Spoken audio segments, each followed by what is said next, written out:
Hi, I'm Doug Evans. Currently, I spend time working with Volumod in the reentry program, especially in their classes. Hi, I'm John. I'm the Director of Safety and Reentry at Volumod. I'm Kirby Laux. I'm the Superintendent of New Construction for Renewing Management.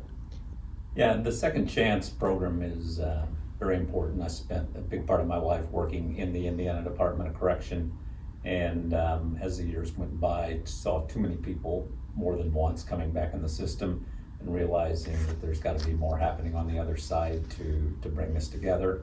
And so when I was still with IDOC, we started developing reentry programming and taking it to kind of a different area than what it had been before. And then after finally retiring there and getting connected with renewing management and Volumod, I found an opportunity here to try to use my old connections and start bringing people in here where they were trying to build a successful second chance program.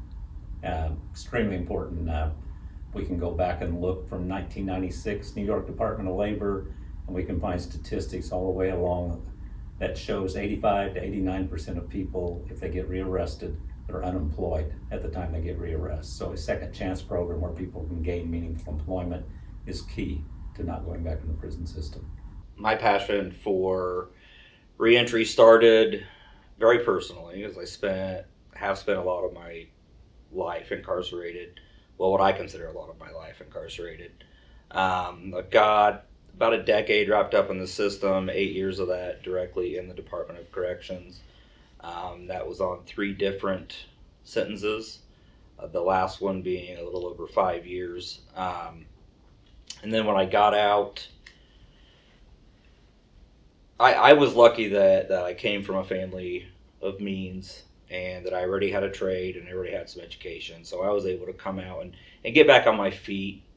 Rather, still wasn't easy, but easier than most.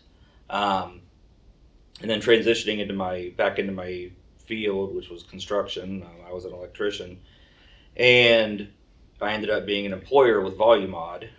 Doug and I started the reentry program with a lot of input from John Gaiman at Volumod and got up to 30 or 40 employees there that were either reentry or in work release or some way wrapped up in the justice system. For a long time, they thought education was what kept people from going back to prison. And what they really found over time, and really what it is being able to make a living wage.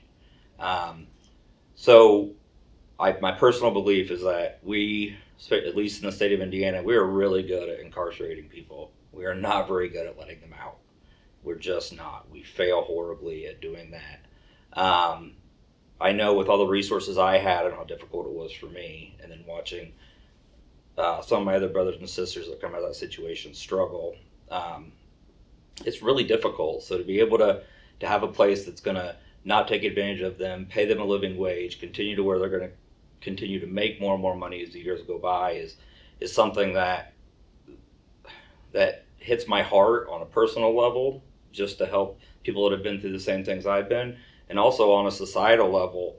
We have a lot of people incarcerated, and almost every single one of them gets out. So we really, as a society, should be setting them up for some kind of success. We just should be. It's just the logical thing to do, especially considering that most of them are nonviolent and things like that. Just a little bit. It's a lot cheaper to do the work on this end than it is to incarcerate them. A lot cheaper. Um, so, so my passion came from both sides, definitely. Following up on what Kirby was just saying about we're not very good at releasing people, I really like to get into statistics that tells us what we're really doing, and over 97% of the people incarcerated are released. And no, we're not very good at that. Here recently, we had an escapee in Pennsylvania, and it just captivated the news coast to coast. But during that time, we legally released thousands of people, and many of them have already committed crimes, gone back to prison. So, when it comes to keeping people incarcerated, keeping them where they should be, we saw a statistic once. The number of people escape every year, it's less than 1/10,000th of 1% of the people incarcerated across this country escape. But we release thousands upon thousands every year, many of them not prepared. My background is that I was a career criminal. I was incarcerated for 18 years, and my passion comes from my Lord and Savior Jesus Christ. I see all the hurt and pain that comes from my community and people around me, and is in dire need of some aid and assistance, not a handout, but a hand up, and for opportunity to show that we can be productive citizens. And we made error in judgment, don't make us a bad person. Given the opportunity, we can be that person that God has intended us to be. So my passion and zeal come from my new birth and my identity. My identity is that I'm a Christian and I serve my Maker, and I know who I am and who I belong to. So I know my purpose in my life. My purpose is to give back, to be a servant, to be the hands and the mouth of my Lord and Savior Jesus Christ. And I'm so committed with every fiber in my bone to live out my days being His servant. Going back into the prison, which I go back into the prison, I teach Inside Out Dad, 24/7 Dad, to the guys who once wore the same clothes that I wore, slept in the same bunks that I slept in, and let them know that there is hope and there's a possibility, and know if they get out that they got a home with Valuemod and they can be redeemed, and they don't have to wear the scarlet letter, if you will, I'm a felon, because we don't judge anyone here. We give you the opportunity to be the man and woman God has called you to be. We help with housing, we help with transportation, we're gonna help you get your credit in order. We here to serve. We got the whole garment here, the whole package for them. I'm a prime example of that. My dear brother Kirby here was in the same boat that I was, and we redeemed. When we go back, people see us and say, hey, there's hope. They can change, because sometimes you look on TV and you see the atrocity and the horrific crimes that take place, and nobody takes the time. Why did this person commit this crime? The anguish and the hurt. I grew up in a single parent household. My father went there, so the street became my father. So my job as a man is to go back and teach other men how to be men. And I just thank God that we have this platform to minister to people. The important players in getting a person from a time of incarceration to successful life in the community and rebuilding and growing that life. There's a number of people involved. I think one reason we saw a lot of success with what we did with Renewing and Valuemod is not by our, God in His way just saw a bigger picture, knew what needed to be. I worked in the prison where John was incarcerated, and we were in the same shop at the same time, but never knew each other until long after that. And when I look now at John and Kirby and what they bring, the people they work with on the floor, they identify with them. They know, they've been there. I've seen John, he's as straight up as he can be, and he won't cut anybody any slack, but people have such a trust in him and what he does. And so when we combine that, and then I'd just come out, over 40 years working inside the department, you make a lot of connections, you understand a lot of the channels. So I was able to call up on the resources. I mean, one of the important things, you've got to build a good network. And so I knew people in the parole districts and the work release centers, and still within the prison, I could contact people and say, do you have people releasing back to this side of town? And then John and work with him, Kirby and I worked a lot in interviewing those people, finding out who'd be set. So you got to have a number of players, but I think we've been real successful here because we had, I worked on one side of it in the prisons for many years. John and Kirby saw the other side. And so all of us learned what we brought together from our experiences has really worked here. And so to do this real successful, I think it's important to have those elements in place. Yeah, I can piggyback on some of what Doug was saying about resources that an employer would need to start a program. I think one of the main resources, honestly, is mindset. A little bit of belief in humanity goes a long way. I saw the system, as Doug was saying, from the inside, and you get really jaded when you see the system from the inside. And while you're in, you feel like the people that were like in Doug's types of positions and the officers, the work release officers, you feel like they're not on your side a lot. And the truth is that most of them are just overworked.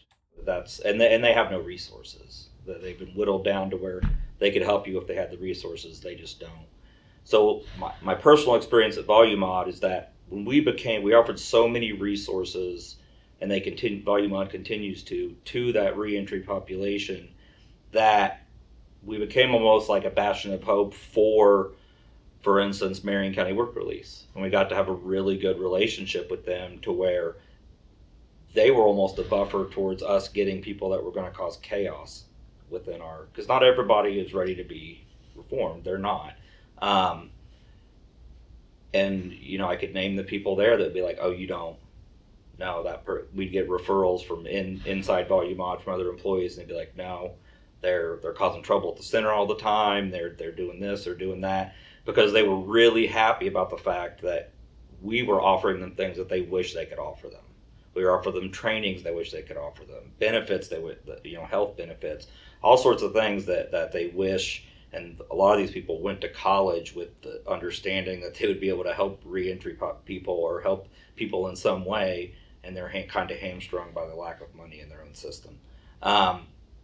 So just that little belief that there are people there, and there's some really good other organizations, and VOA is one. I mean, they have some case officers, and they are on fire for reentry, and again, limited resources, and they love having an employer to work with that is going to meet them over halfway with people. And then you just slowly build it up. The community is your biggest resource, though, I would say, as far as getting referrals. A lot of referrals through community. So, and having formerly incarcerated people around or employed to help with that, I think part of why John was so successful. John hired me when I got out, and later why, taking off from what I learned about John, how I became, I think, successful at it, is that connection like Doug was talking about. I'm able to be a little bit harder on them because I've been there. It means a little bit more. So a few of the criteria would be like we don't take sex offenders or violent offenders who have to register. We want to see if they done anything and why they was incarcerated, what program was they in, what kind of write-ups did they have. So we got a nice screening process, and then we kind of slightly interrogate them, make sure they're on the up and up, because this is a family that we invite you into, and we want to make sure we have the right family members in here. And so it's a pretty thorough screening process that we have. And me and Kirby are able to answer a lot of the deep questions because we was on the other side, and so we're less likely to get finagled when we ask these questions. That criteria as far as just the work skills, I know Kirby and I found out early on, they would sit there, oh, I did that, yeah, I've framed houses, I've done whatever, and we found out we had to really drill down on that because, this wasn't a lot of times, there's not a 10-year resume there or whatever, what all's gone on. And so we'd had to get down to the point and say, okay, you just showed up to the job site, the lumber's there, what are you going to do? And we've had one person say, well, you just start getting the boards out and build your house. Where the next person says, well, you put everything for the subfloor, and then you start framing your walls. You get the right things for the drywall leads, and and they walk through the process. We did have to start drill down and find out who really has experience. Who's we were hiring some people didn't have that experience, but you want to know who was who before they came in. So sometimes you have to really drill down, because they are, when people come out of incarceration, they kind of take some different paths. Some of them are so shy they almost won't tell you about everything. Some of them did some great work in prison, but it was in prison, so they don't look at it as being worthwhile, and so they maybe hold back from you some. You get talking to them, you can pull out some other things. Say, oh, you have done that. You do know how to do this. And other people just maybe are really overselling themselves because they're thinking, if I don't, I'm not going to get a chance. So we had to get pretty down into the weeds, with a lot of the questions to try to find out exactly where people were coming from. Within the prisons, and it's in all the years I was there, which was a lifetime or two, but I saw it was really rough at the beginning, but the last 10 years especially, and that's when I liked when Kirby said a little bit ago about a mindset. We actually did a workshop in the prisons called Changing a Mindset. And because people, trying to get them thinking and realizing, because a big part of my career in DOC was working in correctional industry. So we had men and women, about 2,000 across the state, every morning getting out of their beds, leaving their dorm, their cells, whatever it might be, going to work on a real manufacturing floor, running printing presses, making garments, refurbishing brake shoes, wire harnesses, various things like that. So there are some real skills that are being taught. Along with that, there's some certification programs, other classes in welding and various things happening now. So there are men and women coming out that do have basic skills, some of them way beyond basic skills, and they're ready to go to work if we find employers like we have here that are willing to give them that chance.